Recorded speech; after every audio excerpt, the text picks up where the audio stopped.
Alfred Miller کی تلاش میں سرگرداں جرمیاہ بالآخر سوئٹزرلینڈ میں الفریڈ ملر کی حقیقت کو جان پایا تھا اور اس کو اپنی ماضی میں کی ہوئی غلطیوں پر پچھتاوا ہو رہا تھا۔ ناظرین، اگر آپ یہ پوری سیریز دیکھنا چاہتے ہیں تو نیچے دیے گئے پلے لسٹ کے لنک پر کلک کریں۔ چینل پر نئے آنے والے دوستوں سے گزارش ہے کہ وہ چینل کو سبسکرائب کریں اور ساتھ میں موجود بیل آئیکن پر کلک کریں تاکہ ہمارے آنے والی ویڈیوز آپ تک بر وقت پہنچ سکیں۔ تو آئیے چلتے ہیں کہانی کے بقیہ حصے کی جانب۔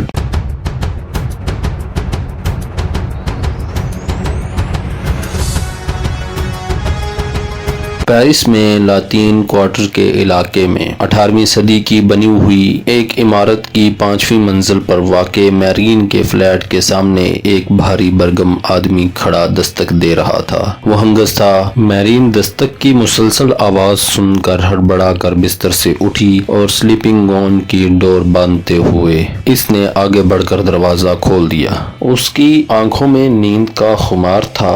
سنہری بال بے ترتیبی سے کندھوں پر بکھرے ہوئے تھے، کچھ بال چہرے پر بھی چپکے ہوئے نظر آ رہے تھے۔ آنکھوں میں نیند بھری ہونے کی وجہ سے اس نے ہنگس کو پہچانا نہیں تھا۔ وہ دروازے میں کھڑی عجیب سی نگاہوں سے اس کی طرف دیکھ رہی تھی۔ میں ہنگس ہوں، پیٹرک کا دوست، ہنگس نے کہا۔ تم نے شاید مجھے پہچانا نہیں، ہم آخری مرتبہ کیفے ایمیسن میں ملے تھے۔ اوہ ہاں، یاد آ گیا، میرین نے کہا۔ اس کے ساتھ ہی اس کا چہرہ اس طرح سفید پڑ گیا جیسے سارا خون نچڑ گیا ہو۔ کیا معاملہ ہے؟ پیٹرک تو خیریت سے ہے نا؟ پتہ نہیں، ہنگس نے نظریں چراتے ہوئے جواب دیا۔ وہ 2 دن کے لیے روم گیا تھا لیکن اب اس سے رابطہ قائم نہیں ہو رہا۔ مجھے معلوم ہے وہ ملر کے تعاقب میں گیا تھا، میرین بولی۔ وہ لاپتہ ہو گیا ہے، ہنگس نے اسپاٹ لہجے میں جواب دیا۔ اس نے نہ تو مجھ سے کوئی رابطہ قائم کیا اور نہ ہی اٹلی میں ہمارے کسی دوست سے ملا ہے۔ مجھے اس کے بارے میں پریشانی ہو رہی ہے۔ میں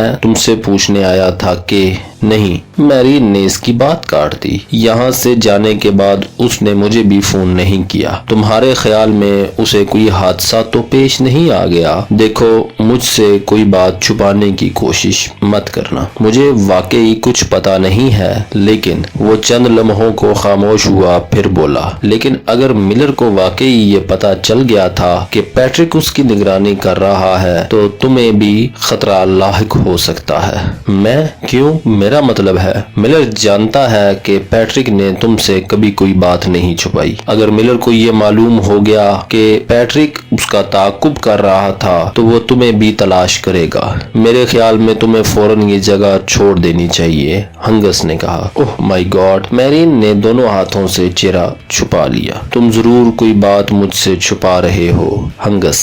سچ بتاؤ، اصل معاملہ کیا ہے؟ ہنگس نے کوئی جواب نہیں دیا۔ میرین نے آہستہ آہستہ اپنے ہاتھ چہرے سے ہٹا لیے۔ اس کی آنکھیں نم ہو رہی تھیں۔ جلدی بتاؤ، اصل بات کیا ہے؟ اس نے گلو گرفتہ لہجے میں کہا۔ ہمیں بالکل علم نہیں کہ پیٹرک کہاں ہے، ہنگس نے کہا، لیکن تمہیں کچھ عرصے کے لیے یہاں سے چلے جانا چاہیے۔ میرین کی ٹانگیں کپ کپا رہی تھیں۔ اس نے ایک ہاتھ سے دروازے کا سہارا لے لیا۔ اس کے ہونٹ بالکل سفید ہو رہے تھے، لیکن وہ اپنی اندرونی کیفیت پر قابو پانے کی کوشش کرتے ہوئے بولی، لیکن میں کہاں جاؤں؟ مائیکل پہلے ہی جا چکا ہے اور یہاں ایسا کوئی نہیں جو مجھے پناہ دے سکے۔ ہنگس کے منہ سے بے اختیار گہرا سانس نکل گیا اور وہ مترجم نگاہوں سے میرین کی طرف دیکھنے لگا جس کے آنسو بہہ نکلے تھے۔ ناظرین، اگر آپ کو ہماری یہ ویڈیو پسند آئی تو ویڈیو کو لائک کریں، شیئر کریں اور کمنٹس میں اپنی رائے کا اظہار کرنا نہ بھولیں۔ چینل پر نئے آنے والے دوستوں سے گزارش ہے کہ وہ چینل کو سبسکرائب کریں اور ساتھ میں موجود بیل آئیکن یعنی گھنٹی کے نشان کو ضرور دبائیں تاکہ ہمارے آنے والی ویڈیوز آپ تک بر وقت پہنچ سکیں۔